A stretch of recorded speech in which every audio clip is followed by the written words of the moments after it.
الحمد لله نحمده ونستعينه ونستغفره ونعوذ بالله من شرور أنفسنا ومن سيئات أعمالنا من يهده الله فلا مضل له ومن يضلل فلا هادي له وأشهد أن لا إله إلا الله وحده لا شريك له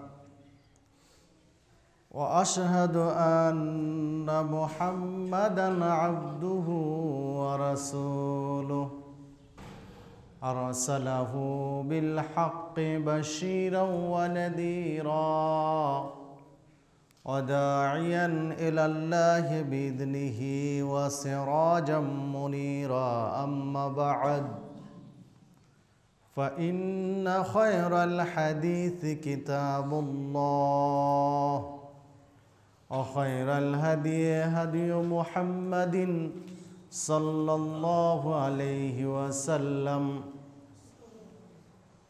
وشر الأمور محدثاتها وكل محدثة بدعة وكل بدعة ضلالة وكل ضلالة في النار أعوذ بالله من الشيطان الرجيم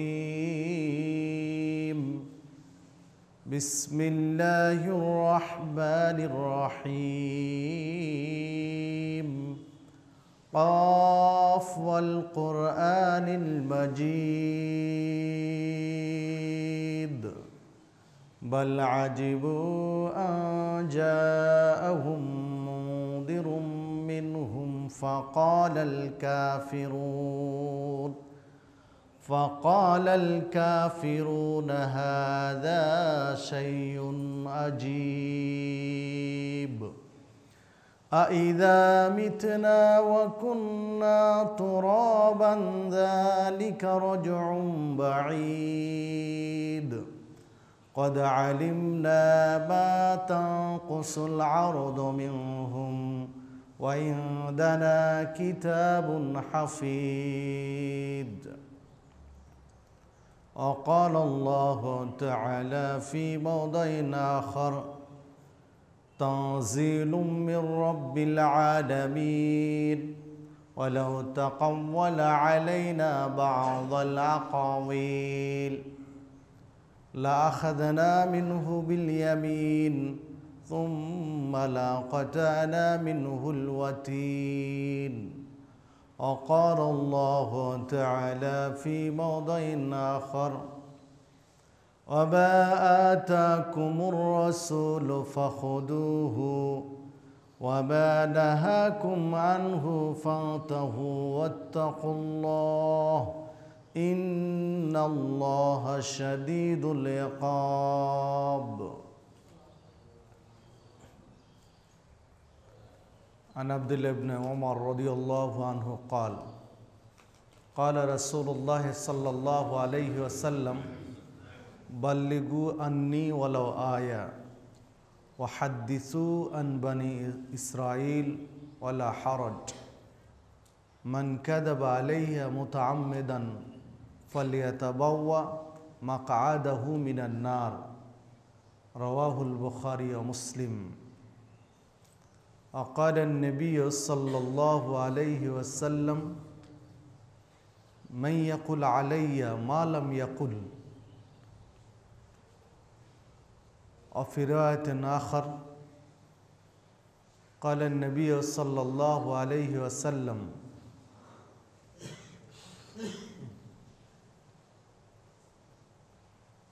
كل أمتي يدخلون الجنة إلا من أبى قالوا يا رسول الله ومن أبى قال من أطاعني دخل الجنة ومن عصاني فقد أبى رواه البخاري সম্মানিত জুমা জামাতের মুসল্লিবৃন্দ সর্বাগ্রে সেই মহান রব্বুল আলামিনের শুকরিয়া আদায় করি যারা অশেষ অনুগ্রহে সুস্থ শরীরে জুমার সালাতের জন্য মসজিদে সমবেত হতে পেরেছি, তাই বলে আলহামদুলিল্লাহ। অতঃপর দরুদ ও সালাম বর্ষিত হোক সর্বকালের সর্বশ্রেষ্ঠ মহামানব সৈয়দুল মুরসালিন খাতামুন নবিয়্যিন মুহাম্মদুর রাসূলুল্লাহ সাল্লাল্লাহু আলাইহি ওয়াসাল্লামের প্রতি। সম্মানিত উপস্থিতি, আমি আপনাদের সামনে কোরআন মাজিদের কয়েকটি আয়াত তেলাওয়াত করেছি। রাসূলুল্লাহ সাল্লাল্লাহু আলাইহি ওয়াসাল্লামের বাণীর মধ্য হতে কয়েকটি হাদিস উল্লেখ করেছি। এর আলোকে আজকে আমার আলোচনার বিষয় বিশুদ্ধ দলিল ভিত্তিক আমল করার অপরিহার্যতা বা প্রমাণ ভিত্তিক আমল করার প্রয়োজনীয়তা বা জরুরি কতটুকু, দলিল ভিত্তিক আমল করার কতটুকু জরুরি, উল্লেখিত বিষয়ের উপরে কুরআন মাজিদ এবং সহিহ হাদিসের আলোকে প্রাসঙ্গিক কিছু কথা বলে আলোচনার ইতি টানব ইনশাআল্লাহ। ওয়া তাওফীকি ইল্লা বিল্লাহ আলাইহি তাওয়াক্কালতু ওয়া ইলাইহি উনীব। সম্মানিত উপস্থিতি, আমরা মুসলিম, আমাদের জীবন ব্যবস্থার নাম হচ্ছে ইসলাম। যে জীবন ব্যবস্থা আল্লাহ রাব্বুল আলামিনের পক্ষ থেকে চূড়ান্তভাবে স্বীকৃত। আল্লাহ রাব্বুল আলামিন উল্লেখ করেছেন ইন্নাদ-দীনা ইনদাল্লাহিল ইসলাম। যে আল্লাহ রাব্বুল আলামিন বলছেন সূরা আলে ইমরানের 19 নম্বর আয়াতে যে নিশ্চয় আল্লাহর নিকটে মনোনীত স্বীকৃত জীবন ব্যবস্থার নাম হচ্ছে ইসলাম। এই ইসলাম যারা গ্রহণ করেছি, কবুল করেছি, মেনে নিয়েছি, আত্মসমর্পণ করেছি এই বিধানের কাছে, তারে মুসলিম। তো এই মুসলিম, কোনো মুসলিম শারঈ বিষয়ে কোনো ইবাদত করার ক্ষেত্রে প্রমাণ ছাড়া করার কোনো সুযোগ নেই, করতে পারবে না। যে কোনো মুসলিম যে কোনো ইবাদত করতে হলে তাকে আবশ্যিকভাবে দলিল প্রয়োজন হবে, দলিলের প্রয়োজন যে কোনো ইবাদত করার জন্য। যদি প্রমাণ না থাকে, কোনো ইবাদতের পিছনে দলিল না থাকে, তাহলে সেই ইবাদতের গ্রহণযোগ্যতা ইসলামের দৃষ্টিতে নেই। দলিলবিহীন কোনো আমল গ্রহণযোগ্য নয়। দলিল ব্যতীত, প্রমাণ ব্যতীত কোনো আমল কবুলযোগ্য নয় আল্লাহ রাব্বুল আলামিনের নিকটে। এক। দ্বিতীয়ত, কেবলমাত্র দলিল হলেই হবে না, দলিলের পাশাপাশি দলিলটা হতে হবে বিশুদ্ধ, দলিলটা হতে হবে প্রামাণ্য, সঠিক, নির্ভেজাল, ত্রুটিমুক্ত। ত্রুটিযুক্ত বা ভেজালযুক্ত অশুদ্ধ দলিল দিয়ে শারঈ কোনো ইবাদত প্রমাণ করা যাবে না, বা শারঈ কোনো ইবাদত গ্রহণযোগ্যতা পাবে না, কবুলযোগ্য হবে না। চলুন আমরা যদি কোরআন এবং হাদিসের দৃষ্টিতে বিশ্লেষণ করি, তাহলে বিষয়টি আপনার আমার কাছে স্পষ্ট হয়ে যাবে। দেখুন, আল্লাহ রাব্বুল আলামিন সূরা হাশর 7 নম্বর আয়াতে উল্লেখ করেছেন, একটা প্রসিদ্ধ আয়াত। কোরআন মাজিদের উসুল বা নীতিমালামূলক যে কিছু আয়াত রয়েছে, এই নীতিমালার মধ্যে কোরআন মাজিদের নীতিমালামূলক একটা আয়াত হচ্ছে সূরা হাশরের 7 নম্বর আয়াত। আল্লাহ রাব্বুল আলামিন বলছেন, ওমা আতাকুমুর রাসূল ফাখুদুহু। রাসূল যেটা দেন সেইটা তোমরা গ্রহণ করো। রাসূল সাল্লাল্লাহু আলাইহি ওয়াসাল্লাম যে শরীয়তটা তোমাদের কাছে দেন, ওই শরীয়তটা গ্রহণ করো, এটা আল্লাহ বলছেন। এরপরে আল্লাহ রাব্বুল আলামিন বলছেন, ওয়ামা নাহাকুম আনহু ফান্তাহু। আর তিনি যে বিষয়গুলো নিষেধ করেন সেগুলো তোমরা বর্জন করো, প্রত্যাখ্যান করো, পরিত্যাগ করো, ছেড়ে দাও। আল্লাহ রাব্বুল আলামিনের নির্দেশ পৃথিবীর মানুষের উপরে যে রাসূল যেই শরীয়তটা দেন, রাসূল যে বিধানটা দেন, রাসূল যে ইবাদতটা দেন ওইটা করো, আর যেটা নিষেধ করেন সেটা ছাড়ো, পরিত্যাগ করো। ওয়াত্তাকুল্লাহ, এই ব্যাপারে আল্লাহকে ভয় করো। তিনি দিয়েছেন সেটা আল্লাহর ভয়ে গ্রহণ করো, তিনি নিষেধ করেছেন সেটা আল্লাহকে ভয় করে ছাড়ো, ত্যাগ করো। কেননা ইন্নাল্লাহা শাদীদুল ইকাব, আল্লাহ শাস্তি দানে অত্যন্ত কঠোর। সম্মানিত উপস্থিতি, তাহলে কোরআন মাজিদের এই আয়াত থেকে স্পষ্ট যে বিষয়টি, সেটি হলো যে ইসলামী শরীয়ত গ্রহণ করতে হবে ওইটা যেটা রাসূল দিয়েছেন। এটা আল্লাহ বলছেন, মা আতাকুমুর রাসূল ফাখুদুহু, রাসূল যেটা দেন ওইটা গ্রহণ করো। তাহলে ইসলামী শরীয়ত বা ইবাদত, যে কোনো ইবাদত গ্রহণ করার ক্ষেত্রে দেখতে হবে রাসূল এটা দিয়েছেন কি না। রাসূল দিয়েছেন করেন, সমস্যা নেই। যে কোনো ইবাদত রাসূল সাল্লাল্লাহু আলাইহি ওয়াসাল্লাম দিয়েছেন আপনি করেন, রাসূল সাল্লাল্লাহু আলাইহি ওয়াসাল্লাম দেননি সেটা ছাড়েন, ত্যাগ করেন। তো রাসূল দিয়েছেন কি না এইটা যদি আগে দেখতে হয় তাহলে সেটা হলো দলিল, সেটা হলো প্রমাণ। রাসূল দিয়েছেন যে ইবাদত সেটাই হচ্ছে দলিল, সেটাই প্রমাণ যেটা রাসূল দিয়েছেন।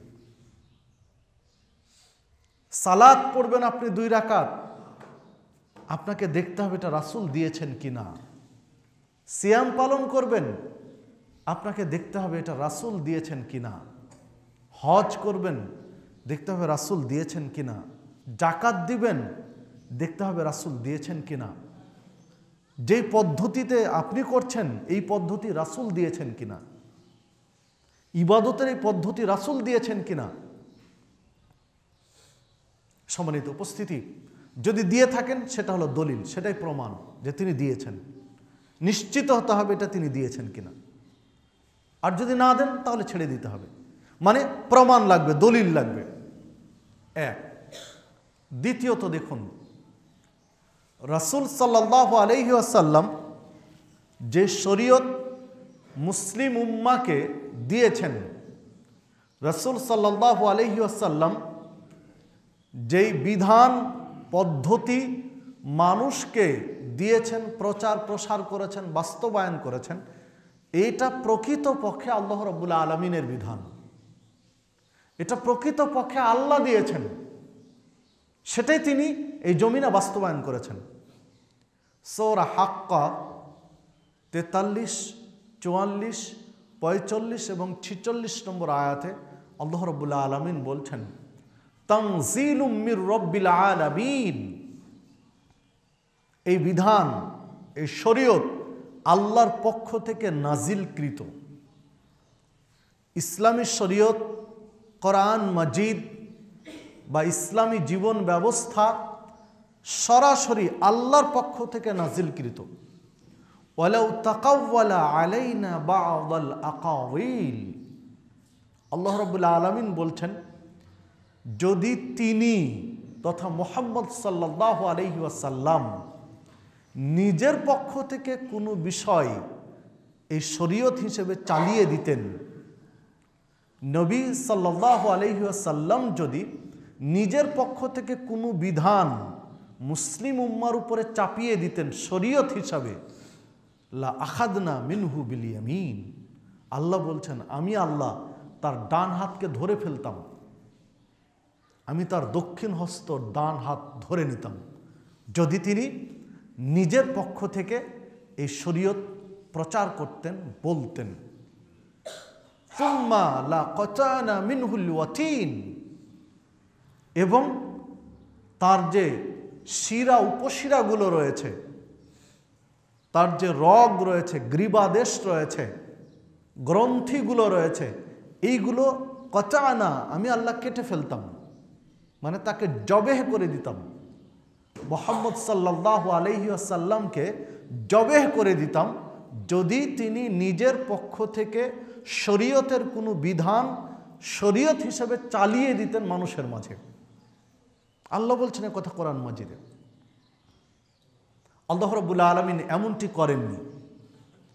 নবী মুহাম্মদ সাল্লাল্লাহু আলাইহি ওয়াসাল্লাম স্বাভাবিকভাবে মৃত্যুবরণ করেছেন, জবেহ করে দেননি। এর অর্থ দাঁড়ায় যে মুহাম্মদ সাল্লাল্লাহু আলাইহি ওয়াসাল্লাম নিজের পক্ষ থেকে কোনো বিধান শরীয়ত হিসেবে চালিয়ে দেননি। তিনি যাই দিয়েছেন সেটা আল্লাহ রাব্বুল আলামিনের পক্ষ থেকে দিয়েছেন। সরাসরি কোনোটা জিবরিল এসে দিয়েছেন, কোনোটা আল্লাহ রাব্বুল আলামিন ইলহাম করেছেন, কোনোটা স্বপ্নের মাধ্যমে তাকে দিয়েছেন, কোনোটা সরাসরি আল্লাহ নিজের কাছে ডেকে নিয়ে দিয়েছেন, যেটা মেরাজের ঘটনাবলীর মধ্যে রয়েছে। জিবরিলকে দিয়ে দিয়েছেন, না হয় ইলহামের মাধ্যমে, স্বপ্নের মাধ্যমে দিয়েছেন। কারণ নবী রাসূলদের স্বপ্ন ওহী সমতুল্য। কারণ শয়তান নবী রাসূলদের বিভ্রান্ত করতে পারে না। নবী রাসূলদেরকে সরাসরি আল্লাহ হেফাজত করেন। তো যে কথা বলছিলাম যে নবী মুহাম্মদ সাল্লাল্লাহু আলাইহি ওয়াসাল্লাম যে শরীয়তটা আমাদের কাছে দিয়েছেন, এটা সরাসরি আল্লাহর পক্ষ থেকে দিয়েছেন। তিনি নিজের পক্ষ থেকে কোনো বিধান শরীয়ত হিসেবে চালিয়ে দেননি।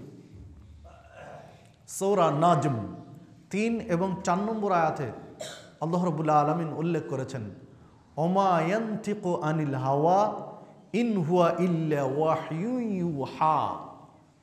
মুহাম্মদ সাল্লাল্লাহু আলাইহি ওয়াসাল্লাম নিজের পক্ষ থেকে কোনো কথা বলেন না শরীয়ত হিসেবে, যতক্ষণ পর্যন্ত তার নিকটে ওহী পাঠানো না হয়, প্রত্যাদেশ না আসে, ওহী নাজিল না হয়, ততক্ষণ পর্যন্ত শরীয়তের কোনো বিষয় নিয়ে তিনি কথা বলেন না, সারি কোনো সিদ্ধান্ত দেন না, সারি কোনো সমাধান দেন না, যতক্ষণ আল্লাহর পক্ষ থেকে ওহী নাজিল না হয়।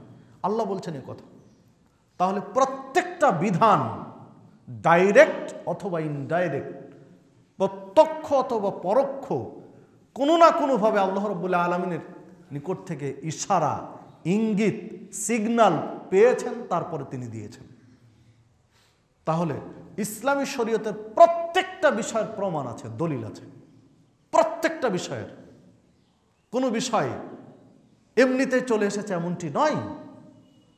প্রত্যেকটা বিষয়ের যেহেতু প্রমাণ আছে, বিধায় আপনাকে আমাকে আল্লাহ রাব্বুল আলামিন ওই প্রমাণ সাপেক্ষে আমল করার জন্যই বলেছেন, মা আতাকুমুর রাসূল ফাখুযু, রাসূল যেটা দিয়েছেন ওইটা গ্রহণ করো, যেহেতু তিনি দিয়েছেন প্রত্যেকটা বিষয়।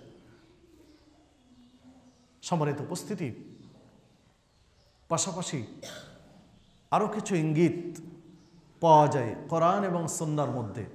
পর্যায়ক্রমে বলার চেষ্টা করব ইনশাআল্লাহ। যে প্রমাণ ছাড়া তিনি যে কথা বলেননি, দলিলের বাহিরে, প্রমাণের বাহিরে তিনি যে শরীয়তের বিধান বলেননি, তার অনেকগুলো প্রমাণ কোরআন এবং সুন্নাহয় পাওয়া যায়। এমনকি সাহাবায়ে কেরাম যখনই প্রমাণ পেয়েছেন, উল্টো একটা কাজ করেছেন, পরবর্তীতে প্রমাণ পেয়েছেন, তৎক্ষণাৎ সাহাবায়ে কেরাম প্রমাণের কাছে, দলিলের কাছে আত্মসমর্পণ করেছেন। তারা ভিন্ন কোনো মতবাদ, মতাদর্শ, ভিন্ন কোনো চিন্তাধারা প্রয়োগ করেননি দলিলের ক্ষেত্রে, প্রমাণ থাকার পরেও। রাসূলুল্লাহ সাল্লাল্লাহু আলাইহি ওয়াসাল্লামকে আল্লাহ রাব্বুল আলামিন দলিল ভিত্তিক, প্রমাণ ভিত্তিক দিন প্রচারের যে ইঙ্গিত দিলেন, তিনিও কিন্তু সে কাজ করলেন। আর আল্লাহ যে বিধান দিয়েছেন, সেই বিধান তো মানুষের জন্য কল্যাণকর। মানুষের জন্য এর চেয়ে ভালো বিধান আর নেই। আপনি কোন বিধানের কথা বলছেন? এই পৃথিবীতে যত মতবাদ রয়েছে, যত ইজম রয়েছে, যত তরিকা রয়েছে, যত পথ পদ্ধতি রয়েছে, যত পন্থা রয়েছে, যত আদর্শ রয়েছে, যত জীবন ব্যবস্থা রয়েছে, ইসলামের চেয়ে ভালো কোনোটি নেই, একটিও নেই, অসম্ভব, হতে পারে না। কারণ অন্যান্য মতবাদ, অন্যান্য আদর্শ, অন্যান্য ইজম, অন্যান্য তরিকা মানুষের মগজ প্রসূত, মানুষের চিন্তাধারায় চলে, মানুষের গবেষণার ফল। আর মুহাম্মদ সাল্লাল্লাহু আলাইহি সাল্লাম যে ইসলামের বাণী প্রচার এবং প্রসার করেছেন, এটা কোনো মানুষের মগজ প্রসূত নয়, এটা কারো চিন্তাধারার ফসল নয়, এটা সামগ্রিক চিন্তার ফসল নয়, এটা সরাসরি যিনি বিশ্ব নিয়ন্ত্রণ যিনি করেন, যিনি গোটা পৃথিবীর মালিক, যিনি ইহকাল পরকাল সব কিছুর একচ্ছত্র নিরঙ্কুশ মালিক মহান রব্বুল আলামিন, তার পক্ষ থেকে এটা এসেছে। মানুষের জ্ঞান সীমাবদ্ধ, মানুষের জ্ঞান সীমায়িত, আর মহান রব্বুল আলামিনের জ্ঞান সে তো হিসেবের বাহিরে, চিন্তাধারার বাহিরে। আল্লাহ রব্বুল আলামিনের নবী মুহাম্মদ সাল্লাল্লাহু আলাইহি ওয়াসাল্লাম মহব্বত বা ভালোবাসা বুঝাতে গিয়ে একটা হাদিস উল্লেখ করেছেন যে আল্লাহ মহব্বতকে, পরস্পরের প্রতি যে একটা ভালোবাসা রয়েছে, এই ভালোবাসা বা মহব্বতকে 100টা ভাগ করেছেন। 100 ভাগ করার পরে একটা ভাগ এই পৃথিবীতে যত সৃষ্টিকুল রয়েছে এই একটা ভাগ দিয়েছেন পৃথিবীর একদম সূচনা থেকে নিয়ে কিয়ামত পর্যন্ত। আদম আলাইহিস সালাম একদম সূচনা থেকে নিয়ে কিয়ামত পর্যন্ত সকল সৃষ্টিজীবকে এক ভাগ দিয়েছেন, সবার মধ্যে ভাগ করে দিয়েছেন যার যতটুকু দরকার। আর 99টা ভাগ আল্লাহ তার কাছে রেখেছেন, মহব্বত বা ভালোবাসা। দেখুন তো, এই একটা ভাগ গোটা পৃথিবীর সৃষ্টিকুল এক ভাগ মহব্বত, তার কিঞ্চিত অংশ পাওয়ার কারণে একটা ছেলে মাকে কি পরিমাণ ভালোবাসে, মা ছেলেকে কি পরিমাণ ভালোবাসে, স্বামী স্ত্রীকে কি পরিমাণ মহব্বত করে, পরস্পর একজন মুসলিম আর একজন মুসলিমকে কি পরিমাণ মহব্বত করে, একটা গাভী তার বাচ্চাকে কি পরিমাণ মহব্বত করে, একটা কুকুর তার বাচ্চাকে কি পরিমাণ মহব্বত করে। এইভাবে পারস্পরিক গোটা পৃথিবীর সৃষ্টিজীবকে 100 ভাগ মহব্বতের একটা ভাগ দিয়েছেন সূচনা থেকে শেষ পর্যন্ত। ওই একটা ভাগের সামান্য, মানে যেটা কোনো পার্সেন্টেজ কেন কোনোভাবেই মাপা সম্ভব নয়, এই একটু অংশ পাওয়ার কারণে একটা ছেলে আর একটা মেয়ের জন্য জীবন দিতে কুণ্ঠাবোধ করে না, নিজের জীবন বিলিয়ে দিচ্ছে। কতটুকু পেয়েছে ভাগ? আল্লাহর কাছে তো সব কিছুই রেখে দিয়েছে। জ্ঞানের পরিসীমা বুঝাতে গিয়ে রাসূলুল্লাহ সাল্লাল্লাহু আলাইহি ওয়াসাল্লাম আরেকটা হাদিসে ইঙ্গিত করেছেন যে একটা সমুদ্র থেকে পাখি চুমুক দিয়ে যে পানিটা তুলে ঠোঁটে, এই পানি, অথবা অন্য জায়গায় যে আঙ্গুল ডুবানোর পরে আঙ্গুলের মাথায় যে পানি আসে, এই পানি, এই জ্ঞান, গোটা সমুদ্রের যে পানিটাকে যদি জ্ঞানের সাথে তুলনা করা হয়, ইলমের সাথে তুলনা করা হয়, তাহলে সমুদ্রে আঙ্গুল ডুবিয়ে বা পাখির ঠোঁটে ভিজে যে পানিটা আসে, এই জ্ঞান, এই পানির পরিমাণ জ্ঞান গোটা পৃথিবীর সৃষ্টিকুলকে দিয়েছেন। আর সমুদ্রে যা অবশিষ্ট রয়েছে তা আল্লাহর কাছে রয়েছে। তো সামান্য কতটুকু পেয়েছি আমরা? এই সামান্য ন্যূনতম, যেটা কোনোভাবেই প্রকাশ করার মতো নয় যে এটা এই পরিমাণ হবে, সেই জ্ঞান পেয়ে আজকে মানুষের কত অগ্রগতি, কত উন্নতি, প্রযুক্তির জয় জয়কর অবস্থা। 50 বছর আগের মানুষ আজকের আধুনিক যুগের এই প্রযুক্তি, তথ্য প্রযুক্তি, টেকনোলজি বিশ্বাস করবেন না যদি চোখে না দেখত। আগামী 50 বছর পরে কি হবে সেটা কল্পনাতীত, আল্লাহ ভালো জানেন। ঈমান ধরে রাখা কঠিন হবে সামনে যে প্রযুক্তিগুলো আসবে সেগুলোতে। সম্মানিত উপস্থিতি, তো যে কথা বলতে চাচ্ছিলাম যে মানুষের সীমায়িত বা সীমাবদ্ধ জ্ঞান দিয়ে মানুষ চিন্তাধারা, নিজের মগজ প্রসূত চিন্তাধারায় যদি বিভিন্ন আদর্শ, বিভিন্ন মতবাদ তৈরি করে ছেড়ে দিয়ে আপনার কাছে মনে হয় এটা ভালো, তো যিনি সকল জ্ঞানের উৎস, যিনি সকল জ্ঞানের আধার, গোটা পৃথিবীর সৃষ্টিকুলের জ্ঞানের চেয়ে কত কোটি কোটি বিলিয়ন গুণ বেশি জ্ঞান যার, মহান রব্বুল আলামিন, তিনি যে বিধান দিয়েছেন মানুষের জন্য, তিনি যে আদর্শ দিয়েছেন মানুষের জন্য সেইটা ভালো হবে না যেটা সামান্যতম কোনো কোয়ালিটিতে পড়ে না, কোনো গণনায় পড়ে না, এই জ্ঞান দিয়ে মানুষ যেটা তৈরি করেছে সেটা ভালো হবে। এটা চিন্তা করলে উত্তরটা চলে আসে। সম্মানিত উপস্থিতি, আল্লাহ রাব্বুল আলামিন মানুষকে যে বিধান শরীয়ত দিয়েছেন এটার চেয়ে ভালো কিছু আর পৃথিবীতে নেই। যে কথা অন্য জায়গায় বলেছেন, আফা হুকমাল জাহিলিয়াতি ইয়াবগুন, তোমরা কি জাহেলি যুগের রীতিনীতিতে ফিরে যেতে চাও? জাহেলি যুগের বিচার ব্যবস্থা কামনা করো? আল্লাহ রাসূল সাল্লাল্লাহু আলাইহি ওয়াসাল্লামের ইসলাম প্রচার প্রসারের আগে যে যুগ ছিল এই যুগের নিয়ম পদ্ধতি কি আবার ফিরিয়ে আনতে চাও? ওমান আহসানু মিনাল্লাহি হুকমান লিকওমি ইউকিনুন, এমন কে আছে পৃথিবীতে যে আল্লাহর চেয়ে ভালো ব্যবস্থাপনা তোমাদেরকে দিতে পারে? আল্লাহর চেয়ে ভালো বিধান, আল্লাহর চেয়ে ভালো কিছু, উত্তম কিছু, আহসান, আল্লাহর চেয়ে ভালো হবে এরকম কিছু দিতে পারে কে আছে পৃথিবীতে? একটু জ্ঞানী মানুষ চিন্তা করো দেখি, কে আছে যে তোমাদেরকে দিতে পারে? মানে আল্লাহ যে বিধান দিয়েছেন মানুষকে এর চেয়ে ভালো কিছু পৃথিবীতে আর নেই। সেটাই মুহাম্মদ সাল্লাল্লাহু আলাইহি ওয়াসাল্লাম নিজ জীবনে বাস্তবায়ন করেছেন। প্রসঙ্গত আরেকটা কথা এখানে বলে রাখা ভালো, মুহাম্মদ সাল্লাল্লাহু আলাইহি ওয়াসাল্লাম ছিলেন মানুষ, আপনার আমার মতোই মানুষ ছিলেন, শুধু তফাৎ তিনি নবী রাসূল, তার নিকটে ওহী আসতো, আপনার আমার নিকটে আসে না, এছাড়া অন্য কোনো তফাৎ নয়। উল ইন্নামা আনা বাশারুম মিসলুকুম ইউহা ইলাইয়া, যে কথা আল্লাহ রাব্বুল আলামিন সূরা কাহাফের মধ্যে উল্লেখ করেছেন যে বলে দাও পৃথিবীর মানুষকে আমি তোমাদের মতোই মানুষ, কিন্তু আমার নিকটে ওহী আসে, প্রত্যাদেশ আসে, আল্লাহর পক্ষ থেকে সরাসরি নির্দেশ আসে, তোমাদের কাছে আসে না, কিন্তু আমি তোমাদের মতোই মানুষ। খুব সুন্দর একটা টেকনিক আল্লাহ রাব্বুল আলামিন অ্যাপ্লাই করেছেন এখানে। সেইটা হলো, যদি কোনো জিন বা ফেরেশতা বা মানুষ ব্যতীত অন্য কোনো ব্যক্তি বা অন্য জাতের কাউকে দিয়ে নবী হিসাবে দুনিয়াতে পাঠাতেন, তাহলে মানুষ খুব সহজে একটা যুক্তি খাড়া করত যে উনি জিন, তাই উনার পক্ষে এটা সম্ভব হয়েছে।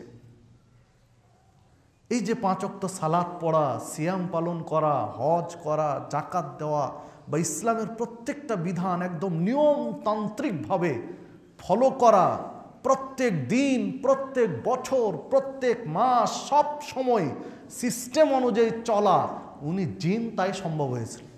মানুষ হলে বোঝা যেত উনি পারতেন কিনা। মানুষ কিন্তু এই দাবিগুলো তুলতো। উনি ফেরেশতা তাই তার পক্ষে সম্ভব হয়েছে, মানুষ হলে বোঝা যেত উনি পারতেন কিনা। এই দাবি যেন কেউ তুলতে না পারে সেইটা আল্লাহ রাব্বুল আলামিন মানুষ নবীকে দিয়েই প্রমাণ করেছেন, যে যাকে দিয়ে এই শরীয়ত বাস্তবায়ন করা হচ্ছে তিনি তোমাদের মতো মানুষ, অন্য কিছু নয়। তোমরা যে বলবে উনি মানুষ নয় তাই পেরেছে, সেটা নয়, তোমাদের মতোই মানুষ। তোমরা যেমন মায়ের গর্ভ থেকে এসেছো, বাবার ওরসে জন্ম নিয়েছো, ঠিক উনিও তাই মার পেট থেকে এসেছেন, বাবার ওরসে জন্ম নিয়েছেন, অন্য কোনো গ্রহ থেকে তিনি আসেননি। তোমাদের প্রাকৃতিক প্রয়োজন, তোমাদের সংসার প্রয়োজন, খাওয়া দাওয়া প্রয়োজন, বিশ্রাম প্রয়োজন, ঠিক মুহাম্মদ সাল্লাল্লাহু আলাইহি ওয়াসাল্লাম তাই ছিলেন। বিধায় তিনি যা পেরেছেন তোমরা তা পারবে, এইটা প্রমাণ করার জন্য মানুষকে দিয়েই নবী রাসূল পাঠিয়েছেন, অন্য কোনো জাতিকে দিয়ে নয়। বিধায় তিনি যে শরীয়ত বাস্তবায়ন করেছেন নিজ জীবনে, সেইটা আমার আপনার পক্ষেও সম্ভব। যদি আন্তরিকভাবে চেষ্টা করি তো প্রমাণ ভিত্তিক, দলিল ভিত্তিক প্রত্যেকটা আমল করতে পারবো ইনশাআল্লাহ, কোনো সমস্যা হবে না। যা সাহাবায়ে কেরাম করেছেন, দলিলের আলোকে জীবন যাপন করেছেন। মুহাম্মদ সাল্লাল্লাহু আলাইহি সাল্লাম কোনো প্রশ্নের সম্মুখীন হয়েছেন, তিনি প্রমাণের অপেক্ষায় থেকেছেন, প্রমাণ পেলে বলেছেন, না হলে বলেননি, চুপ থেকেছেন। দেখুন রাসূলুল্লাহ সাল্লাল্লাহু আলাইহি ওয়াসাল্লাম এর নিকটে একদিন একজন আব্দুল্লাহ ইবনে সালাম ইহুদি নেতা এসেছেন। ইহুদি নেতা এসে জিজ্ঞাসা করছেন যে আপনি হক প্রচার করছেন শুনেছি, তো আমার একটা জিজ্ঞাসা আপনার কাছে, যদি আপনি আমার প্রশ্নের উত্তর দিতে পারেন তাহলে মনে করব আপনি সত্য নবী। তো বলো তোমার প্রশ্ন কি? তো 3টি প্রশ্ন করেছিলেন ইহুদি নেতা। তার মধ্যে একটা প্রশ্ন ছিল যে আল্লাহ রাব্বুল আলামিন জান্নাতীদেরকে সর্বপ্রথম কি খাবার দিয়ে আপ্যায়ন করবেন, সর্বপ্রথম কি দিয়ে আপ্যায়ন করবেন জান্নাতীদেরকে? তো আল্লাহ রাসূল সাল্লাল্লাহু আলাইহি ওয়াসাল্লাম বললেন এক। দ্বিতীয় প্রশ্ন করলেন, কিয়ামতের যে লক্ষণগুলো রয়েছে, কিয়ামতের প্রাক্কালে যে নিদর্শনগুলো, আলামতগুলো প্রকাশ পাবে, তার মধ্যে সবচেয়ে বড় আলামত, ভয়ঙ্কর আলামত কোনটি হবে? তৃতীয় প্রশ্ন করলেন, সন্তান কখনো বাবার মতো হয়, কখনো মায়ের মতো হয়, বা বাবার আদর্শের মতো বা বাবার স্বভাব চরিত্রের মতো, কখনো মায়ের স্বভাব চরিত্রের মতো হয়, বা কখনো বাবার বংশের দিকে বংশ মতো হয়, কখনো মায়ের বংশের মতো হয়, সন্তান এটা কেন হয়? তা আল্লাহ রাসূল সাল্লাল্লাহু আলাইহি ওয়াসাল্লাম চুপ আছেন, কোনো কথা বলছেন না। 3টি প্রশ্ন শোনার পরে তিনি চুপ করে আছেন, মানে এই বিষয়ে ডকুমেন্টারি কোনো প্রমাণ তার কাছে নেই। তিনি চুপ করে আছেন মানে এই বিষয়ে কোনো প্রমাণ, কোনো দলিল, কোনো ডকুমেন্ট তার কাছে নেই। কি বলবেন তিনি? তিনি তো নিজের পক্ষ থেকে কোনো বিধান বলার সুযোগ তার নেই, যে আয়াতগুলো আগে আমরা আলোচনায় নিয়ে এসেছি, যে নিজের পক্ষ থেকে বললে আল্লাহ তার গ্রীবা কেটে দিবেন, তার শিরা উপশিরাগুলো ছিন্ন করে দিবেন। তিনি চুপ করে আছেন। একটু চুপ করে থাকার পরে বলছেন যে তোমার এই 3টি প্রশ্নের উত্তর এই মাত্র জিবরিল আমাকে দিয়ে গেলেন, এই মাত্র জিবরিল আমাকে তোমার 3টি প্রশ্নের উত্তর দিয়ে গেলেন। মানে দলিল পেলেন, ডকুমেন্টস পেলেন, তারপর উনি কথা বলা শুরু করছেন। সেই উত্তর হলো আল্লাহ রাব্বুল আলামিন জান্নাতীদের সর্বপ্রথম আপ্যায়ন করবেন মাছের কলিজা ভুনা করে, ওই কলিজা দিয়ে আপ্যায়ন করবেন। দ্বিতীয় প্রশ্ন তোমার যেটি, কিয়ামতের সবচেয়ে বড় আলামত প্রকাশ পাবে, ভয়ঙ্কর আলামত, সেটা আগুন। আগুন বের হবে, যে আগুন মানুষকে তাড়া করবে। কবরে মানুষ শুয়ে আছে, মানুষ কবর থেকে দৌড় দিবে, পিছনে আগুন, সব তাড়িয়ে নিয়ে যাওয়া হবে আরাফার মাঠ, হাসরের মাঠ। হাসরের মাঠের কেন্দ্রবিন্দুটা হবে যেটা আরাফার মাঠ, সেইটা আরাফার মাঠটা হবে হাসরের মাঠের সেন্টার, কেন্দ্রবিন্দু। সব মানুষ তাড়িয়ে নিয়ে যাওয়া হবে আগুন দিয়ে চারিদিক থেকে। আগুন থেকে বাঁচার জন্য পালাবে মানুষ, পিছনে আগুন তাড়া করছে, বাঁচার জন্য পালাবে, চারিদিক থেকে পালাতে পালাতে এক জায়গায় জড়ো হবে, সেটা হচ্ছে হাসরের মাঠ। তো এই আগুন হচ্ছে সবচেয়ে বড় আলামত। আর তৃতীয় প্রশ্ন, সন্তান বাবার মতো মায়ের মতো কেন হয়, বা বাবার বংশের মতো বা মায়ের বংশের মতো, সেইটি হলো স্বামী স্ত্রী যে মিলন হয়, এরপরে স্বামীর শুক্রাণু যদি স্ত্রীর রেহেমে প্রথম যায়, তাহলে সন্তানটা আসে স্বামীর মতো বা স্বামীর বংশের মতো, বা স্বভাব চরিত্র হয় স্বামীর বংশের মতো। আর যদি স্ত্রীর শুক্রাণু রেহেমের ভিতরে প্রথম যায়, তখন সন্তানটা মায়ের দিকে চলে যায়, মায়ের বংশের দিকে, স্ত্রীর বংশের দিকে চলে যায়। এই 3টি প্রশ্ন শোনার পরে ওই ইহুদি নেতা আব্দুল্লাহ ইবনে সালাম তিনি বলছেন যে আপনি সত্য বলেছেন, আপনি হক বলেছেন। আমরা আমাদের যে আগের গ্রন্থ, আগের নবীর যে কিতাব আমরা পেয়েছি, সেখানেও এই কথাটা লেখা আছে, এই 3টি জবাব দেওয়া আছে। এরপরে তিনি ইসলাম গ্রহণ করেছেন, যে হাদিস সহিহ বুখারীর মধ্যে পাওয়া যাবে, 3350 নম্বর হাদিস। সম্মানিত উপস্থিতি, তো যে কথা বলার জন্য আপনার কাছে হাদিসটি পেশ করেছি, সেইটি হচ্ছে যে মুহাম্মদ সাল্লাল্লাহু আলাইহি ওয়াসাল্লাম নিজের পক্ষ থেকে কোনো শরীয়ত বলেননি, ডকুমেন্ট ছাড়া, প্রমাণ ছাড়া। আগে প্রমাণ পেয়েছেন, তারপরে কথা বলেছেন। দেখুন, রাসূলুল্লাহ সাল্লাল্লাহু আলাইহি ওয়াসাল্লাম মেরাজ করে ফিরে আসলেন, ঊর্ধ্ব ভ্রমণ করে ফিরে আসলেন, মেরাজের লম্বা কাহিনী, সব কিছু ঘটল, ফিরে আসলেন। যখন প্রকাশ হয়ে গেল, প্রচার হয়ে গেল, তখন মুশরিকদের তৎকালীন বেশ কয়েকজন নেতা মুহাম্মদ সাল্লাল্লাহু আলাইহি ওয়াসাল্লামের সাথে বসলেন। মুহাম্মদ সাল্লাল্লাহু আলাইহি ওয়াসাল্লামকে ঠেকানোর জন্য বিভিন্ন ধরনের বাঁকা প্রশ্ন শুরু করলো তারা। মুহাম্মদ সাল্লাল্লাহু আলাইহি ওয়াসাল্লাম যে মিথ্যুক, তিনি পাগল, মাজনুন, এটা প্রমাণ করার জন্য তারা বিভিন্ন চেষ্টা শুরু করলো, প্রক্রিয়া শুরু করলো। শেষ পর্যন্ত মুহাম্মদ সাল্লাল্লাহু আলাইহি ওয়াসাল্লামকে জিজ্ঞাসা করছেন অমুসলিম নেতারা, মুশরিক নেতারা, যে আপনি যে মেরাজে গেলেন, বাইতুল্লাহ থেকে বাইতুল মাকদাস, ফিলিস্তিনের জেরুজালেমে অবস্থিত বাইতুল মাকদাসে গেলেন, সালাত আদায় করলেন ওখানে, এরপরে আসমানে গেলেন ইত্যাদি লম্বা সফর। তো বাইতুল মাকদাসে তো আপনি গিয়েছেন, ওই মসজিদে আপনি সালাত আদায় করেছেন? তো হ্যাঁ করেছি, গিয়েছি, ওর ভিতরে সালাত আদায় করেছি।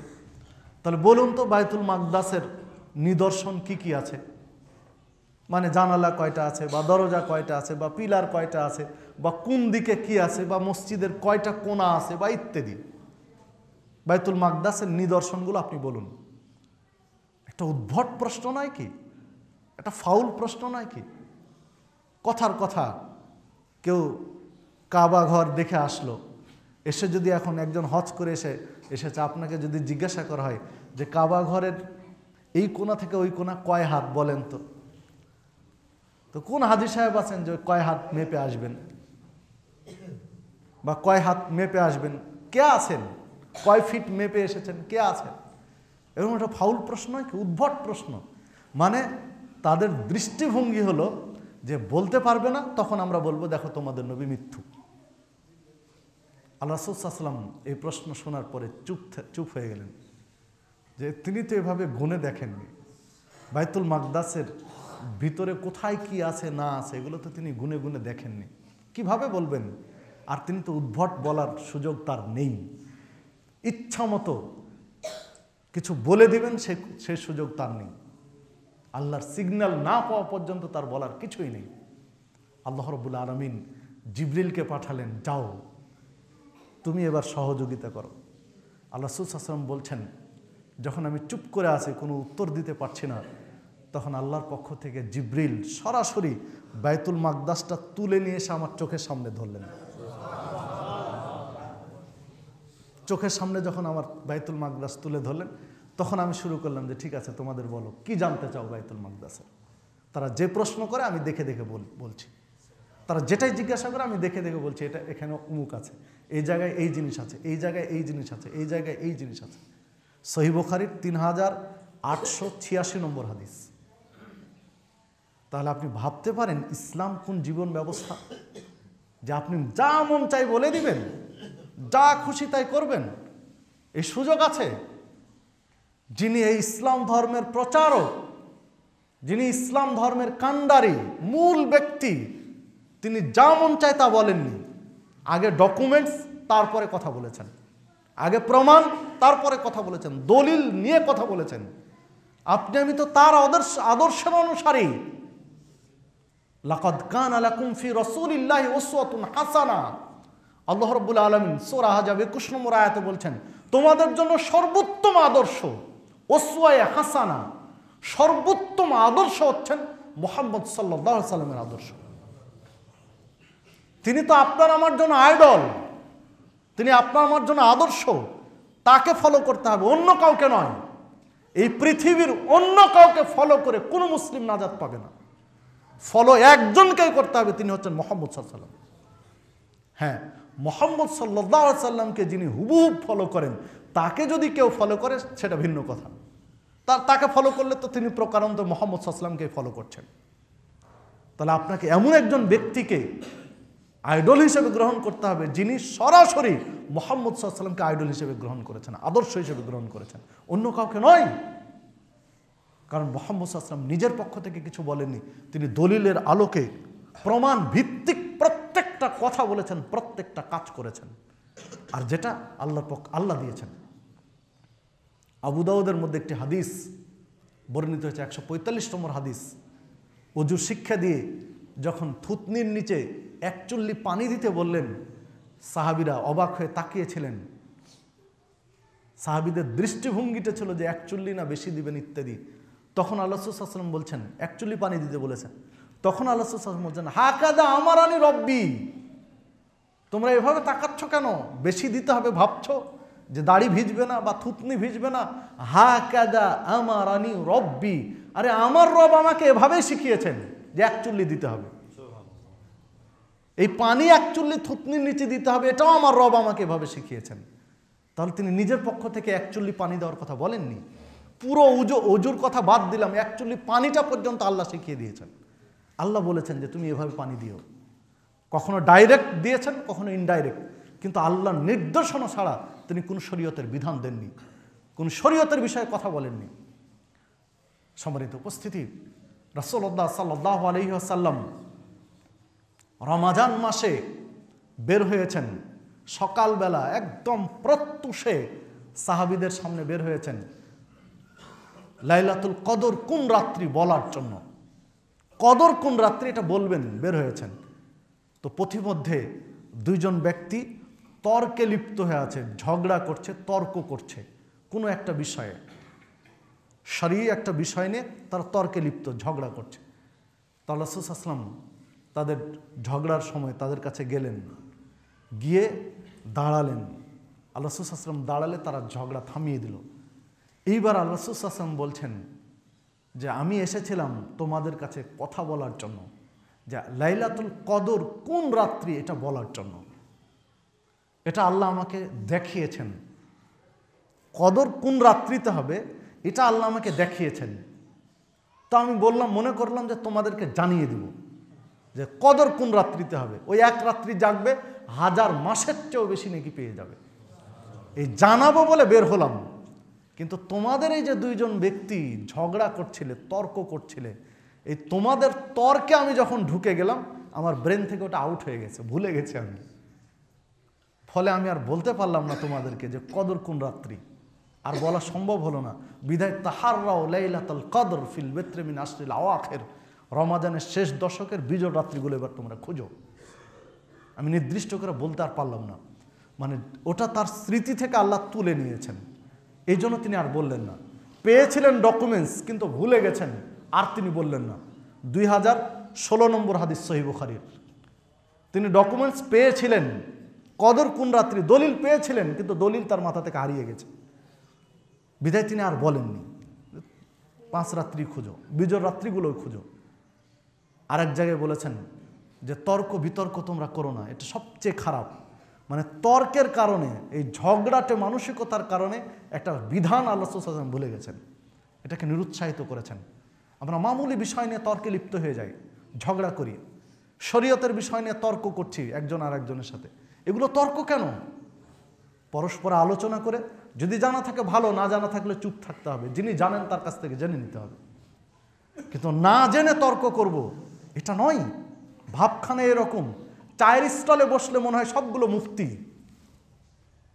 চায়ের স্টলেও যে তর্ক হয় শরীয়ত নিয়ে, মনে হবে সবগুলো মুফতি, মানে শরীয়ত নিয়ে কথা বলছেন যে আমার মনে হয় এটা, আমার মনে হয় এটা, আমার মনে হয়। আপনার মনে কি হয়? যদি ইসলাম সম্পর্কে পরিপূর্ণ বা একটা পর্যাপ্ত জ্ঞান থাকে, তাহলে কিছু কথা বললে মানানসই হয়। দেখা যায় ইসলাম সম্পর্কে কিছুই জানে না, কোরআন মাজিদ তেলাওয়াত করতে জানে না, কোনোদিন হাদিসের একটা পৃষ্ঠা ছুঁয়ে দেখেনি, অথচ তিনি শরীয়ত নিয়ে তর্ক করছেন চায়ের স্কুলে বসে থেকে। কি দিয়ে বুঝাবেন শরীয়তটা? দলিল ভিত্তিক আমল ছাড়া আমল কবুল হবে না, গ্রহণ হবে না। সাহাবায়ে কেরাম প্রত্যেকটা বিষয়ে দলিল ভিত্তিক আমল করার চেষ্টা করেছেন। দেখুন, আবু বকর সিদ্দিক রাদিয়াল্লাহু আনহুকে একজন বৃদ্ধা মহিলা এসে জিজ্ঞাসা করছেন যে হে খলিফাতুল মুসলিমিন আবু বকর সিদ্দিক রাদিয়াল্লাহু আনহু, আমার নাতি মারা গেছে, আমি তার দাদি বা নানি, আমি তার সম্পদে কি অংশীদার হব? আমার কি ওয়ারিস হিসাবে কোনো সম্পদ পাবো, দাদি হিসাবে বা নানি হিসাবে নাতির সম্পদে? তো আবু বকর সিদ্দিক রাদিয়াল্লাহু আনহু বলছেন যে আমি কোরআন মাজিদ থেকে যে বিধানগুলো জানি, এতে আপনার জন্য তো কোনো অংশ খুঁজে পাচ্ছি না। রাসূল সাল্লাল্লাহু আলাইহি ওয়াসাল্লামের পক্ষ থেকে যে হাদিসগুলো জানি, তাতেও তো কোনো প্রমাণ আমি পাচ্ছি না যে আপনার কোনো অংশ আছে। তো ঠিক আছে, আপনি আজকে যান, আমি একটু খোঁজ নিয়ে দেখি যে কোনো বিধান কারো জানা আছে কিনা, তারপরে আমি আপনার সাথে কথা বলবো। আবু বকর সিদ্দিক রাদিয়াল্লাহু আনহু বিশিষ্ট সাহাবীদেরকে এই বিষয়ে জিজ্ঞাসা করলেন যে নাতির সম্পদে দাদি বা নানি কোনো ওয়ারিস হবে কি? তো একজন সাহাবী বললেন, হ্যাঁ, আল্লাহ রাসূল সাল্লাল্লাহু আলাইহি ওয়াসাল্লাম এক বৈঠকে বলেছিলেন, ওই বৈঠকে আমি ছিলাম, যে দাদি বা নাতির সম্পদে 6 ভাগের 1 ভাগ পাবে যদি মা না থাকে, তাহলে মায়ের অনুপস্থিতিতে। মা থাকলে পাবে না, তো মায়ের অনুপস্থিতিতে দাদি নানি পাবে 6 ভাগের 1 ভাগ, 1/6। তখন আবু বকর সিদ্দিক রাদিয়াল্লাহু আনহু ওই মহিলাকে ডাকালেন, ওই বৃদ্ধাকে ডাকিয়ে বললেন যে হ্যাঁ, আল্লাহ রাসূল সাল্লাল্লাহু আলাইহি ওয়াসাল্লাম বলেছেন তুমি 1/6 পাবে, 6 ভাগের 1 ভাগ সম্পদ তোমার নাতির সম্পদে ওয়ারিস হবে। তিরমিজির মধ্যে হাদিসটি বর্ণিত হয়েছে, 2101 নম্বর হাদিস। সম্মানিত উপস্থিতি, তাহলে দেখুন, মুসলিম বিশ্বের খলিফা আবু বকর সিদ্দিক রাদিয়াল্লাহু আনহু প্রশ্নের মুখোমুখি হয়েছেন। তিনি কোরআন মাজিদ তো মুখস্থ আছে তাঁর, কত হাদিস তিনি জানেন। রাসূল সাল্লাল্লাহু আলাইহি ওয়াসাল্লামের সাথে একান্ত সহযোগী, একান্ত সাহচর্য, এমন কিছু মুহূর্ত ছিল যে মুহূর্তগুলো কেউ সাথে ছিল না রাসূলের, তিনি একাই ছিলেন। ওই মুহূর্তগুলোর নীরব সাক্ষী, একমাত্র সাক্ষী আবু বকর সিদ্দিক রাদিয়াল্লাহু আনহু, আর কেউ সাথে ছিল না, তার পরিবারের কোনো লোক ছিল না সাথে, তিনি একাই ছিলেন। হিজরতের পুরো সফরটা, আত্মগোপনের পুরো সফরটা তিনি একাই, সাথে কেউ ছিল না। অথচ একটা বিষয় তার জানা নেই, তিনি কথা বলতে পারলেন না, প্রমাণ নেই, দলিল নেই, তাই কথা বলতে পারলেন না। আগে জিজ্ঞাসা করলেন, দলিল যাচাই বাছাই করলেন, দলিল পেলেন, তারপরে কথা বললেন। আর আপনি আমি কি হয়েছি, চায়ের স্টলে বসে থেকে দলিল ফতোয়া ফারাইজ করতেছি, আপনি আমি কিছুই জানা নেই, যত্রতত্র, কোথায় বাস স্ট্যান্ড, কোথায় বাসের মধ্যে, ট্রেনের মধ্যে, সর্বত্র চলছে আপনার আমার তর্ক বিতর্ক শরীয়ত নিয়ে, অথচ কিছুই জানি না। টকশোগুলোতে যারা করছেন, টকশোগুলোর ভিতরে হতে পারেন তিনি বিশ্ববিদ্যালয়ের প্রফেসর, কিন্তু ইসলাম সম্পর্কে জ্ঞান নেই, টকশোতে বসে ফাউল কথাগুলো ইসলামের নামে চালিয়ে দিচ্ছেন। কি দিয়ে জ্ঞান পাপীদের বুঝাবেন? সম্মানিত উপস্থিতি, ইসলাম সম্পর্কে কথা বলতে হলে, ইসলামের কোনো দিক নিয়ে, শরীয়তের কোনো বিধান নিয়ে কথা বলতে হলে আগে জানতে হবে, তারপরে কথা বলতে হবে, তার আগে নয়। আপনি অন্য বিষয়ে বলেন, আপনার যা বিজ্ঞান হলো অনুমান ভিত্তিক জ্ঞান, বিজ্ঞান এর জ্ঞানটাই হলো অনুমান ভিত্তিক, যার কারণে চেঞ্জ আছে, চেঞ্জ হবে, ক্ষণে ক্ষণে চেঞ্জ হবে বিজ্ঞানের। কিন্তু শরীয়ত অনুমান ভিত্তিক নয়, এটা চূড়ান্ত। বিজ্ঞানের পরিবর্তন আছে, 50 বছর আগের সূত্র আর এখনকার সূত্র বিজ্ঞানের মিল নেই। আগের বৈজ্ঞানিক এক সূত্র দিয়েছেন, এখনকার বৈজ্ঞানিক আবার নতুন সূত্র দিয়েছেন, আর 50 বছর 100 বছর পরে নতুন আরেকটা সূত্র আবিষ্কার হবে না ওই বিষয়ে, এর কোনো নিশ্চয়তা নেই, নতুন আবার সূত্র আসতে পারে। কিন্তু ইসলাম কি তাই? ইসলাম কি চেঞ্জ হবে, পরিবর্তন হবে? ইসলাম পরিবর্তন হবে না। 1500 বছর আগে যে সূত্র দিয়েছে ইসলাম, যে নিয়ম নীতি দিয়েছে, আরো পৃথিবীর বয়স যদি হাজার বছর হয়, তো হাজার বছর একই বিধান থাকবে, দ্বিতীয় বিধান নয়। সূরা আনাম 115 নম্বর আয়াতে বলছেন, ওয়াতাম্মাত কালিমাতু রাব্বিকা সিদকান ওয়া আদলা লা মুবাদদিলা লিকালিমাতিহি ওয়া হুয়াস সামিউল আলিম। ওয়াতাম্মাত কালিমাতু রাব্বিক, হে মুহাম্মদ সাল্লাল্লাহু আলাইহি ওয়াসাল্লাম, আপনার প্রভুর এই কালিমা, আপনার প্রভুর এই বাক্য, আপনার এই প্রভুর শরীয়ত তাম্মাত, পরিপূর্ণ, সিদকান ওয়া আদলা, সততা দিয়ে, ন্যায় নিষ্ঠা দিয়ে, কল্যাণ দিয়ে, লা মুবাদদিলা লিকালিমাতিহি, পৃথিবীর কারো সাধ্য নেই এই শরীয়তকে চেঞ্জ করতে পারে, পরিবর্তন করতে পারে। গোটা পৃথিবীর মানুষ যদি ঐক্যবদ্ধ হয়, তবু এই শরীয়ত চেঞ্জ করার কিছু নেই, যা আছে তাই থাকবে। এটা নতুন কিছু, নতুনত্ব নিয়ে আসার কারো কিছু নেই এই শরীয়তের মধ্যে। সারি বিধানের মধ্যে যে নিয়ম নীতি তখন ছিল, পৃথিবী যতই আপডেট হোক, যতই আধুনিক হোক, যত অত্যাধুনিক হোক, সারি বিষয়ে হস্তক্ষেপ করার মতো কারো কোনো সুযোগ নেই। সম্মানিত উপস্থিতি, যে কথা বলছিলাম, যে টকশোতে আপনি একটু জ্ঞান অর্জন করেছেন, টকশোতে অতিথি হিসেবে যাওয়ার সুযোগ পেয়েছেন, তাই যা খুশি তাই বলবেন। একটু আমাদের চিন্তা ভাবনা করা দরকার মুসলিম হিসাবে, যে ইসলাম দলিল নির্ভর প্রমাণ ভিত্তিক একটা জীবন ব্যবস্থার নাম হল ইসলাম। ফাউল কথা দিয়ে ইসলাম চলে না, ইসলাম চলে কোরআন এবং সুন্নাহ দিয়ে। বিদায় হজ্জের মাটিতে লক্ষাধিক সাহাবীকে সামনে রেখে রাসূলুল্লাহ সাল্লাল্লাহু আলাইহি ওয়াসাল্লাম বলেছিলেন, তারাকতু ফিকুম আমরাইন লাম তাদিল্লু মা তামাসসাকতুম বিহিমা কিতাবাল্লাহ ওয়া সুন্নাতা নবিহি। আমি তোমাদের কাছ থেকে বিদায় নিব, তবে রেখে যাচ্ছে দুইটি জিনিস, কিতাবাল্লাহ আল্লাহর কিতাব তথা কোরআন মাজিদ, ওয়া সুন্নাতা নবিহি নবীর সুন্নাহ তথা হাদিস। এই কোরআন এবং হাদিসকে যদি কেউ আঁকড়িয়ে ধরে মজবুতভাবে শক্তভাবে, লাম তাদিল্লু পৃথিবীর কোনো শক্তি নেই তাকে পথভ্রষ্ট করতে পারে, ভুল পথে নিয়ে যেতে পারে, জাহান্নামের পথে নিয়ে যেতে পারে, কারো সাধ্য নেই যদি কোরআন এবং সুন্নাহকে মজবুত করে আঁকড়িয়ে ধরে। কোরআন এবং সুন্নাহর দলিল ভিত্তিক একজন মুসলিমের পূর্ণাঙ্গ জীবন হবে। একজন মুসলিমের ইসলামী জীবন, শারঈ জীবন, শরীয়তের জীবন, ধর্মীয় জীবন, বৈষয়িক জীবনের যেগুলো স্বাধীনতা ইসলাম দিয়েছে, চাষাবাদ ব্যবসা বাণিজ্য যেগুলোতে ইসলাম নির্দিষ্ট করে দেয়নি সেখানে যা খুশি করবে, কিন্তু যেগুলো নির্দিষ্ট করা নীতিমালা রয়েছে, ইসলামের কোড রয়েছে, বাইরে যাওয়ার কারো সুযোগ নেই মুসলিম হিসাবে। দেখুন ওমরে ফারুক রাদিয়াল্লাহু আনহুর কাছে যখন সংবাদ আসলো যে মুহাম্মদ সাল্লাল্লাহু আলাইহি ওয়াসাল্লাম মৃত্যুবরণ করেছেন, উনি এটা মেনে নিতে পারলেন না।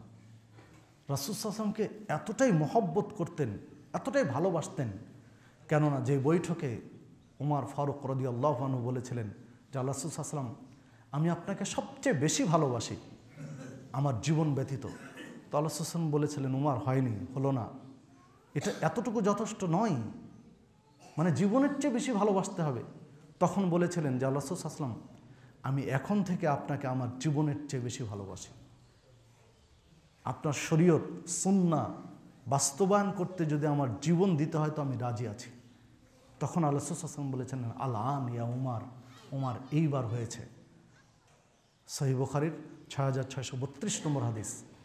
উমর রাদিয়াল্লাহু আনহু ওই ব্যক্তি যিনি ওপেন ঘোষণা দিয়েছিলেন যে আমি আমার জীবনের চেয়ে বেশি মুহাম্মদ সাল্লাল্লাহু আলাইহি ওয়াসাল্লামের সুন্নাহকে ভালোবাসি।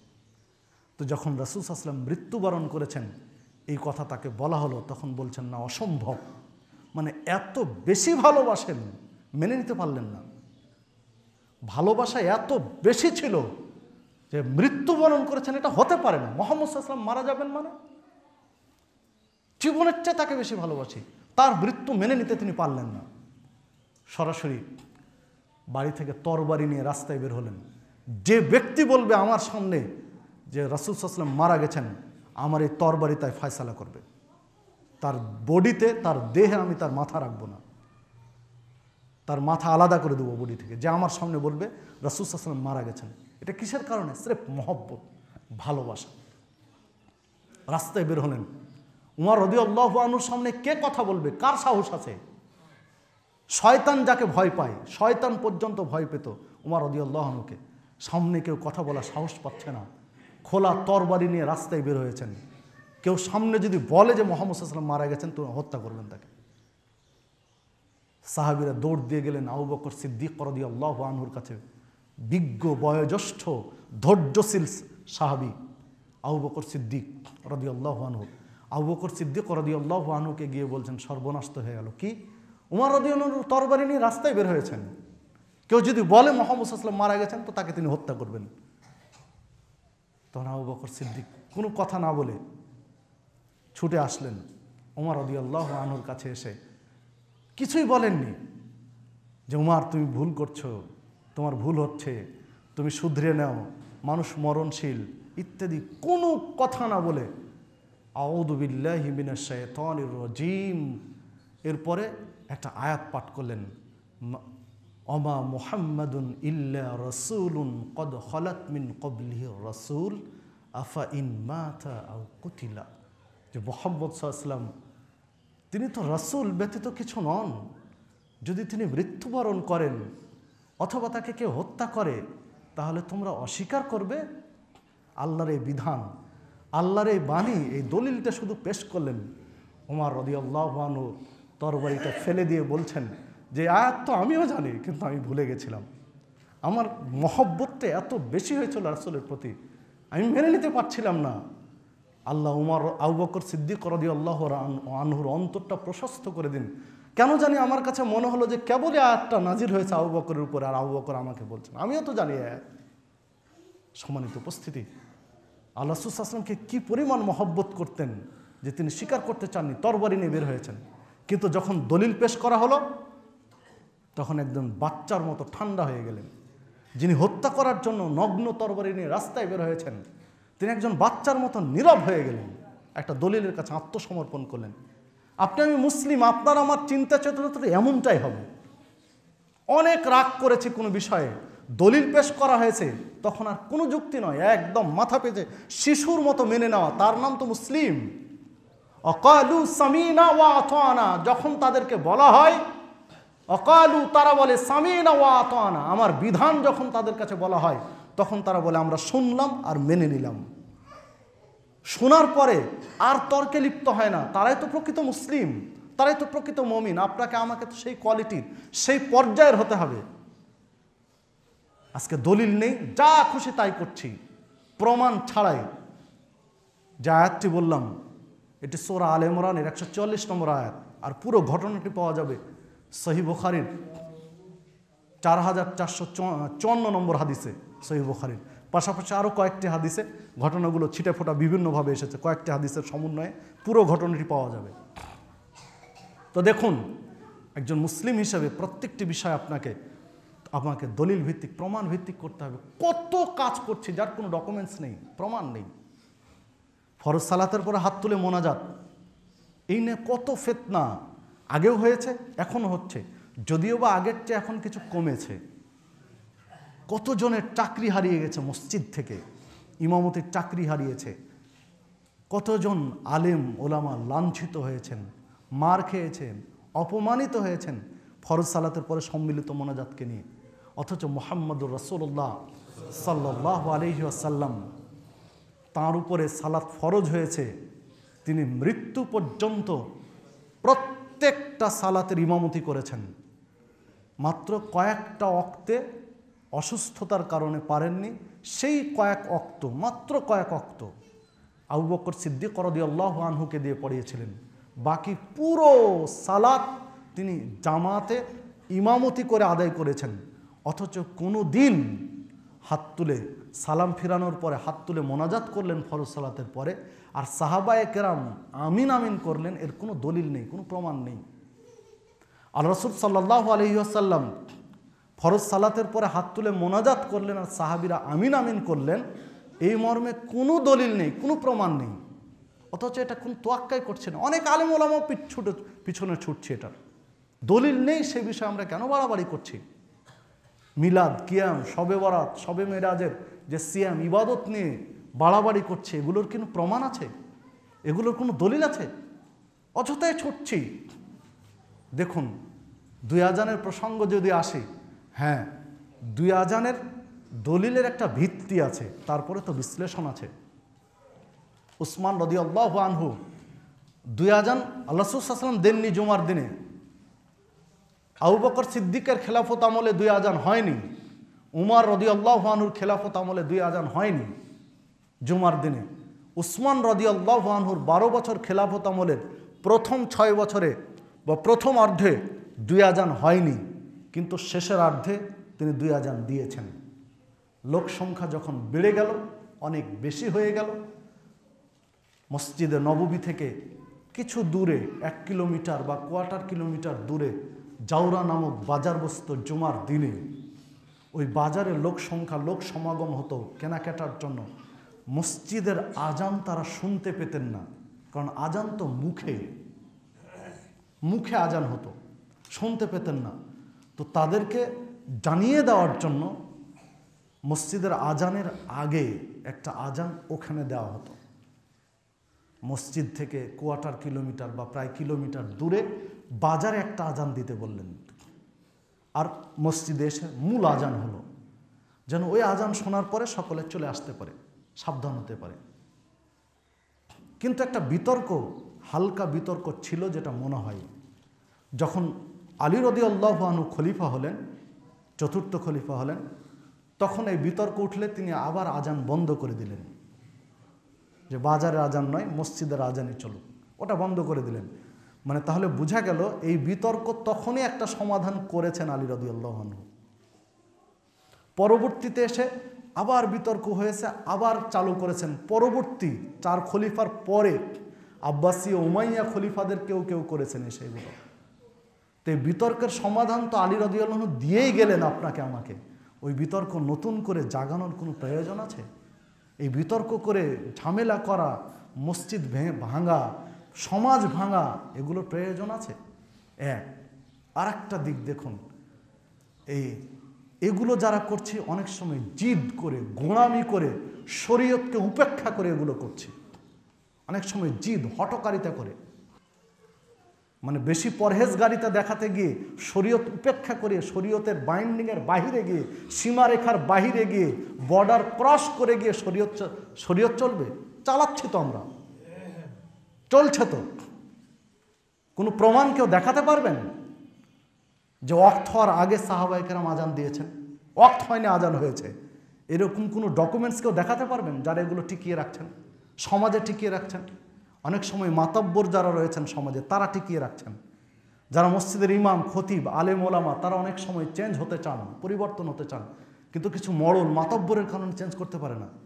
কি আপনার একটু টাকা পয়সা আছে, শিল্পপতি মানুষ, গাড়ি বাড়ি আছে, তাই আপনার এত দাপট যে আপনি ইমাম মুয়াজ্জিনকে আপনার মতো করে কোণঠাসা করে রেখেছেন? মনে রাখবেন, যে মসজিদের খতিব স্বাধীনভাবে খুতবা দিতে পারে না, তাকে বাইন্ডিংয়ের মধ্যে থাকতে হয়, ও কোনোদিন হক বলতে পারবে না। মসজিদের খতিবকে যদি কোনো মাতাব্বর, মরল, দায়িত্বশীল যদি বাইন্ডিং দিয়ে দেয়, তার কাছে হক পাওয়া যাবে না। কারণ ও জানে আজকে আমি শক্ত কথা বললে কাল আমার চাকরি থাকবে না, ও কোত্থেকে হক বলবে? এই পরিবেশ নষ্ট করে রেখেছি আমরা। আর বহু মসজিদ রয়েছে এ সকল মরল মাতাব্বরদেরকে দেওয়া আছে, যারা বাইন্ডিং দিয়ে, বিভিন্ন শর্ত সারায়ত দিয়ে ইমাম সাহেবকে, খতিব সাহেবকে কোণঠাসা করে রেখেছে। আজকে সুদের বিরুদ্ধে কথা বলতে পারবে না, ঘুষের বিরুদ্ধে কথা বলতে পারবে না, কারণ কথা বলে গায়ে লেগে যায় মসজিদ কমিটির। কি করে উনি বলবেন? বলতে পারেন না যে আজকে কথা বলে কালকে আমাকে থ্রেট খেতে হবে, কথা বলতে পারে না। স্বাধীনতা দিতে হবে। হ্যাঁ, আপনি মসজিদের খতিবের কাছে আপনি বুঝে নেন যে আপনি যে কথা বলবেন এটা দলিল ভিত্তিক হবে, এই বিষয়ে আপনি বাইন্ডিং করেন। আপনি মসজিদ কর্তৃপক্ষ, আপনার বাইন্ডিং হবে যে খতিব সাহেব আপনি কোরআন এবং হাদিস ভিত্তিক কথা বলবেন, বাইরে বলতে পারবেন না, এই বিষয়ে আপনার বাইন্ডিং দিতে হবে। সম্মানিত উপস্থিতি, মাতব্বরি কতদিন চলবে? আপনি কি মনে করেছেন আজীবন বাঁচবেন? কবরে যেতে হবে না? ফেরাউন তো মুসা আলাইহিস সালামকে বলেছিলেন, মুসা তুমি কোন রবের দাওয়াত দাও আমাকে? আনা রব্বুকুমুল আ'লা, আরে আমি সবচেয়ে বড় রব। আজকে ফেরাউনের পরিণতি তো সবাই জানি। ফেরাউন কি বেঁচে আছে, যিনি নিজেকে রব দাবি করেছিল? সেও মারা গেছে। ফেরাউন উদ্ধত্ত প্রকাশ করেছিল, অহংকারের শেষ সীমানায় পৌঁছে গেছিল। আল্লাহ রাব্বুল আলামিন তার লাশ রেখে দিয়েছেন। পৃথিবীর মানুষ যেন দীক্ষা গ্রহণ করে, শিক্ষা গ্রহণ করে তার লাশ থেকে। আপনি তো ফেরাউনের পর্যায়ে এখনও যেতে পারেননি, আপনি পার পেয়ে যাবেন মনে করবেন? মৃত্যু তো গ্রাস করবেই। যার জীবন নিয়ে পৃথিবীতে যিনি এসেছেন তাকে মরতেই হবে। 3.5 হাত মাটির নিচে যখন যাবেন, তখন আপনার মাতব্বরি কোথায়? সেখানে কি মাতব্বরি চলবে? আপনার শিল্পপতি কি সেখানে টাকা দিয়ে আপনাকে ঢেলে দেওয়া হবে? স্রেফ একজন মিসকিন, একজন রিক্সা চালক যেই কয়টা কাফনের কাপড় নিয়ে যায়, আপনার শিল্পপতি সে কয়টা কাপড় নিয়ে যেতে হবে, বিকল্প কোনো পথ নেই। জন্মগ্রহণ করেছে একদম সমানভাবে। আপনি শিল্পপতি, তাই সোনার চামচ মুখে নিয়ে জন্ম নেননি, উলঙ্গ হয়ে জন্মগ্রহণ করেছেন। প্রত্যেকেই একদম সমান লেভেলে জন্মগ্রহণ করেছেন, উলঙ্গ হয়ে, পরনে কোনো কাপড় ছিল না। ঠিক যখন কবরে যাবেন, ঠিক ওই একই হালতে সমান হয়ে যেতে হবে কবরে। শুধু বাহাদুরি কতটুকু, এই যে জমিনে যতটুকু আছে, এসেছিলাম সমান কাতারে এক সমান হয়ে যেতে হবে, এক সমান হয়ে। শুধু বাহাদুরি চলবে কয়েক বছর বেঁচে থাকার। সম্মানিত উপস্থিতি, আসুন আমরা একটু দলিল ভিত্তিক আমল করার চেষ্টা করি, প্রমাণ ভিত্তিক আমল করার চেষ্টা করি। আল্লাহ রাব্বুল আলামিন আমাদের সকলকে সেই তৌফিক দান করুন। আল্লাহ রাব্বুল আলামিন আমাদেরকে হকটা বুঝার তৌফিক দান করুন এবং মেনে নেওয়ার মেজাজ দান করুন। আল্লাহ রাব্বুল আলামিনের কাছে প্রার্থনা যেন আল্লাহ কোনো বিষয়ের দলিল বুঝতে যদি আমাদের ভুল হয়, তো আল্লাহ তুমি আমাদেরকে ক্ষমা করে দিও। আমরা গোঁড়ামি নয়, আমরা হকটা পেতে চাই, আমাদের জন্য হকটা সহজ করে দিও, প্রকৃত সত্যটা আমাদের জন্য অনুকূল করে দিও, মানার পরিবেশ করে দিও। যারা গোঁড়ামি করছে আল্লাহ তুমি তাদের দিলটা নরম করে দিও, তাদেরকে বুঝ শক্তি দিও। আল্লাহ তুমি আমাদেরকে জান্নাতি মেহমানদের তালিকাভুক্ত করে নিও। আল্লাহ তুমি আমাদেরকে সিরাতে মুস্তাকিমের উপরে চলার তৌফিক দান করো। আমি নাকুলু কওলি হাজা ওয়াস্তাগফিরুল্লাহ ওয়া লাকুম ওয়া লিসাইরিল মুসলিমিন।